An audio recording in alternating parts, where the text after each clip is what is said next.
तो स्वागत है एक और वीडियो में जहां पे हम बात करने वाले हैं original 6 Avengers versus new Avengers की।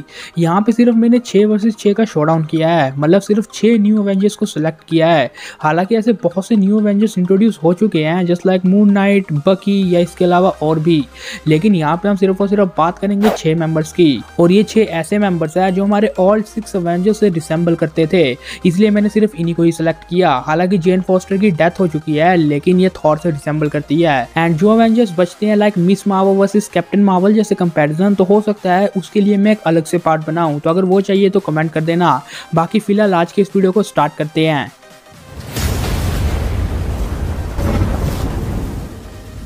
तो पहले कुछ बेसिक इन्फो बता देता हूँ जिसकी वजह से आपको कंपैरिजन समझने में बहुत आसानी होगी। सबसे पहले शुरू करते हैं न्यू एवेंजर्स से।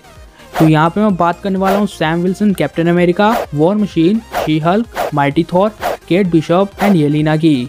तो सबसे पहले अगर हम सैम विल्सन की बात करते हैं तो उसे कैप की शील्ड मिली जिस वजह से वो कैप्टन अमेरिका बना। कैप की शील्ड होने की वजह से वो शील्ड को ऑफेंसिव एंड डिफेंसिव दोनों तरीके से यूज कर पा रहा था। लेकिन इससे बड़ी बात यह है कि कैप्टन अमेरिका होने से पहले वो एक सुपर हीरो था, यानी फैल्कन के पास उसके आर्टिफिशियल फेदर विंग्स है जिनकी हेल्प से वो इजिली फ्लाई कर सकता है। ये 250 mph की रफ्तार से फ्लाई कर सकता है, मास्टर टेक्नीशियन है and hand to hand combat में माहिर है। ओवरऑल ये टीम का एक पावरफुल मेंबर है। नेक्स्ट अगर माइटी थॉर की बात करते हैं तो हमने देखा कि किस तरह ये म्योनिर के पास गई एंड थॉर की पावर्स को हासिल किया। थॉर की पावर्स होने की वजह से ये थॉर की तरह lightning manipulation, weather manipulation and म्योनिर का एक्सेस रखती है। हमने मूवी में देखा कि जेन म्योनिर के टुकड़ों को अलग करके फिर वापस जोड़ सकती है। जेन ने थॉर के आर्मर तक को समन कर लिया था एंड लाइटनिंग एबिलिटीज की हेल्प से इसने गॉर एंड उसके आर्मी से फाइट की थी। नेक्स्ट मेंबर है शी हल्क। शी हल्क को उसकी पावर मिलती है ब्रूस की वजह से, यानी अपने कजन की वजह से। एक्सीडेंटली गामा रेडिएशन उसके अंदर चल जाता है एंड उसको शी हल्क की पावर मिलती है। ये हल्क की तरह ब्रूटल स्ट्रेंथ रखती है, थंडर क्लैप रखती है एंड बड़े बड़े स्टोन्स को उठा के फेंक सकती है। हालांकि मूवीज में तो इसने डेयर डेविल को भी बीट करके रखा है। ऊपर से लास्ट में तो बकवास ही हो गई कि इसने फोर्थ वॉल को ब्रेक कर दिया एंड KEVIN से मिल गई। और हम नॉनसेंस जैसी इस एबिलिटी को यहाँ पे ऐड नहीं करने वाले हैं क्योंकि ऐसी एबिलिटीज कॉमिक्स में ही अच्छी लगती हैं। अगर शी हल्क के पास ये एबिलिटी है ही है तो अवेंजर्स 5, अवेंजर्स 6 जैसे इवेंट क्यों ही हो रहे हैं। वो ऐसे ही फोर्थ वॉल को ब्रेक करेगी एंड सब कुछ शॉर्टेड कर देगी। लेकिन मार्वल वाले अपने फ्यूचर में ऐसा बिल्कुल नहीं करने वाले। उन्होंने जस्ट कॉमेडी एलिमेंट ऐड किया है बट उसे ओवरडोज ही कर दिया, जो बात मुझे सीरीज की सबसे बेकार लगी। वैसे ओवरऑल ये सीरीज ही बेकार थी डेयर डेविल को छोड़ के। नेक्स्ट मेंबर है वॉर मशीन। मैं यहाँ पे आयरन हार्ट एंड रेस्क्यू जैसे कैरेक्टर्स को ऐड कर सकता था बट हमने इन्हें ज़्यादा एक्शन में नहीं देखा है, इसलिए मुझे वॉर मशीन ज़्यादा सुटेबल लगा। तो वैसे तो रूडी पहले से ही आर्मी में होने की वजह से ज़्यादा ड्यूरेबल एंड स्ट्रॉन्ग है, लेकिन आयरन मैन ने जब से उसे अपने आर्मर दिए तो उसके बाद उसकी पावर बढ़ती चली गई। टोनी स्टार्क ने खुद उसे अपने आर्मर दिए हैं जिनकी हेल्प से वो इजीली फ्लाई कर सकता है 10 मैक तक। ये आर्मर उसे अलो करता है energy repulsor, laser, strength, durability, energy blast. इसके साथ साथ वॉर मशीन के जलवे हमने मूवीज में देखे ही हैं। कैप्टन अमेरिका के खिलाफ जो इसने स्टिक निकाली थी वो भी दिखने में बहुत खतरनाक लग रही थी। कैप्टन अमेरिका के ऊपर अगर उसका असर होता तो हो सकता है कैप्टन अमेरिका अनकॉन्शियस हो जाता। लेकिन खैर नेक्स्ट मेंबर है केट बिशप। केट ने हॉकाई को जब से देखा है तो वो उसकी तरह ही बनना चाहती है। उसने जब द एवेंजर्स बैटल में उसे देखा था तो उसके बाद वो उसे इतनी इंस्पायर हो गई कि वो भी तीरंदाजी बनी। क्लिंट उसे बहुत पॉइंट में ट्रेन करता हुआ दिखाई दिया है एंड ये सब इंसिडेंट हुए थे द ब्लिप के 5 सालों के दौरान। लास्ट मेंबर है येलेना। तो येलेना सोवियत यूनियन में पैदा हुई थी 1988 या 1989 के बीच में, लेकिन उसे रोल प्ले करना पड़ा एलेक्सी की यंगर डॉटर होने का एंड नताशा रोमनोफ उसके ओल्डर सिस्टर का रोल प्ले करती है। येलेना भी नताशा की तरह कमाल की कॉम्बैट स्किलर है, हालांकि हमने इनकी फाइट भी ऑलरेडी देख रखी है। तो फिलहाल अब बात करते हैं मेन 6 एवेंजर्स की। सबसे पहले ब्लैक विडो एंड हॉकाई की बात करते हैं। हॉकाई का ओरिजिन अभी तक हमने MCU में नहीं देखा है बट इसे ट्रिक शॉट ने ट्रेन किया है। हॉकाई के मॉम डैड बचपन में ही मर गए थे जिसके बाद ये ऑर्फन हो गया, लेकिन उसके बाद ट्रिक शॉट ने इसे ट्रेन किया एंड इतना काबिल बनाया। ब्लैक विडो भी कमाल की मार्शल आर्टिस्ट है एंड शील्ड के साथ इतने सालों से काम कर रही है तो उसका experience and fighting skills automatically बहुत ज़्यादा एनहेंस्ड हो गई होगी। अवेंजर्स का नेक्स्ट मेंबर है कैप्टन अमेरिका। कैप्टन अमेरिका में जब से सुपर सोल्जर सीरम डाला गया है उसके बाद से ही उसकी स्ट्रेंथ एंड ड्यूरेबिलिटी एनहेंस्ड हो गई है एंड पीक ह्यूमन लेवल तक पहुंच गई है। कैप्टन अमेरिका के पास उसकी खुद की शील्ड है, जिस शील्ड की हेल्प से वो ऑफेंसिव एंड डिफेंसिव वे में अटैक करता है। हालांकि हम यहाँ पे वर्दी कैप की बात नहीं कर रहे, नहीं तो ये बैटल बहुत ओवर पावर्ड हो गया। इसके बाद अगर हम आयरन मैन की बात करते हैं तो उसका दिमाग ही सब कुछ है।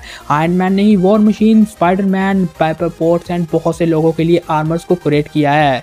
आयरन मैन के पास bleeding edge armour and mark 85 जैसे पावरफुल सूट्स है, जिनको वो नैनो टेक्नोलॉजी से बना सकता है एंड जस्ट थिंकिंग से कुछ भी कर सकता है। इसके साथ साथ इनके पास है हल्क। हम यहाँ पे इस हल्क की बात कर रहे हैं जो हमें अवेंजर्स में दिखा था, जिस हल्क का काम है सिर्फ तोड़ना, इसके अलावा वो कुछ नहीं सोचता। लास्ट मेंबर है गॉड ऑफ थंडर यानी थॉर, जिसके बारे में आप सब लोग जानते ही हैं। Thunder manipulation, lightning manipulation, teleportation, Stormbreaker and म्योनिर के जलवे। तो अब इन सब बातों के बाद कंपैरिजन करना सही रहेगा। सबसे पहले अगर हम एलिना या ब्लैक विडो का कंपैरिजन करते हैं तो ब्लैक विडो क्लियरली विंस। हमने मूवी में भी इनकी फाइट देखी है, जहाँ पे नताशा का पलड़ा भारी लग रहा था। ऊपर से नताशा ने अवेंजर्स लेवल के थ्रेट देखे हैं एंड शील्ड के लिए पता नहीं कितनी लड़ाइयाँ लड़ी हैं, एंड यही एक्सपीरियंस उसका एलिना के खिलाफ काफ़ी है। अगर हम हॉकाई की बात करते हैं तो केट उसके सामने टिकने भी नहीं वाली।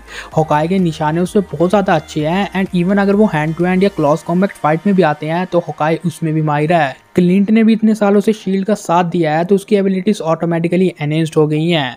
ऊपर से क्लिंट स्वॉर्ड को भी बहुत अच्छी तरह चलाता है, जो हमने अवेंजर्स एंड गेम में देखा था। ओवरऑल क्लिंट आराम से केट को डिफीट कर सकता है। नेक्स्ट बात करते हैं iron man versus war machine की। देखो, वॉर मशीन को आर्मर्स आयरन मैन ने ही दिए हैं, जिसका मतलब साफ हुआ कि आयरन मैन को ये बात पता होगी कि आर्मर्स को किस तरह रोका जाए, उनके वीकर पॉइंट कहाँ पे है। टोनी को ये बात पहले से पता होगी तो वो वहीं पे अटैक करेगा एंड वॉर मशीन को इजीली डिफीट कर देगा। वॉर मशीन के हमने कंपैरिजन पहले भी किया है, जहां पे मैं बोलता था कि वॉर मशीन एक पर्टिकुलर कैरेक्टर को फाइट तो दे ही सकता है, लेकिन आयरन मैन के केस में मैंने इजीली वर्ड इसीलिए यूज किया क्योंकि वॉर मशीन उसके सामने टिकने भी नहीं वाला। क्योंकि सिंपल सी बात है कि हमने जो चीज क्रिएट की होती है हमें उसकी वीकनेसेस पता होती है, एंड आयरन मैन भी वैसा ही करेगा। वो आराम से वॉर मशीन को डिफीट कर देगा।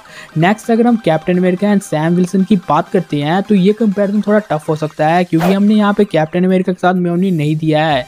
देखो, फैल्कन खुद भी फ्लाई कर सकता है, इसलिए वो कैप्टन अमेरिका को हवा से ट्रैप कर सकता है, लेकिन कैप्टन अमेरिका की strength, durability, speed, reflexes and experience उससे बहुत ज्यादा है। सीधी बात है कि ऊपर आसमान पे ही रह के अगर वो कैप को हराने को सोच रहा है तो ऐसा नहीं होने वाला, उसे कैप के पास आना ही पड़ेगा।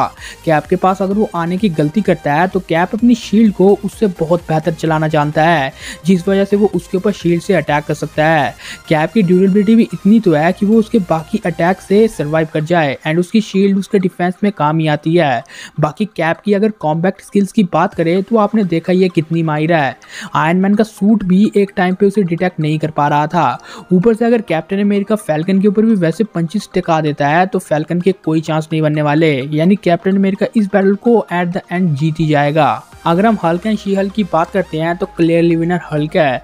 हल्क ने जिस तरह चिथोरी आर्मी का सफाया किया, एक लेविथियन को एक पंच से ढेर कर दिया, वो हल्क शी हल्क के आगे बहुत ज्यादा पावरफुल है। हालांकि कुछ पॉइंट में शी हल्क सीरीज में हल्क को उससे थोड़ा कमजोर दिखाने की कोशिश की गई है, बट वो जस्ट जोक थे।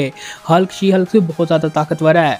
लेकिन अगर हम यहाँ पे फोर्थ वॉल जैसी बकवास ऐड करते हैं तो बात अलग हो जाती है, लेकिन मैं उसे ऐड नहीं करने वाला। हाँ, इस बात में कोई डाउट नहीं कि एमसी वालों ने हल्क को बहुत ज़्यादा कमज़ोर कर दिया है, बट वो इतना भी कमज़ोर नहीं कि इससे ही हार जाए।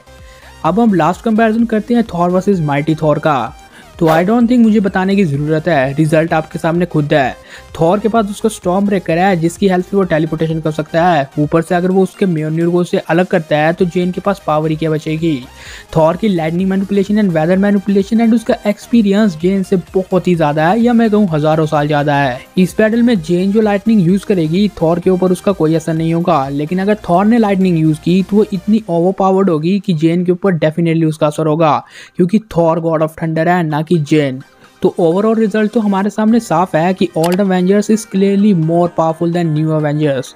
देखो, अगर मैं सच कहूँ तो थॉर इन 6 के लिए काफ़ी है। Mighty Thor and war machine जैसे करैक्टर ही थॉर को थोड़ी देर तक टिका सकते हैं, बाकियों के साथ क्या होगा आपको भी पता है, इनफैक्ट शी हल्क के साथ भी।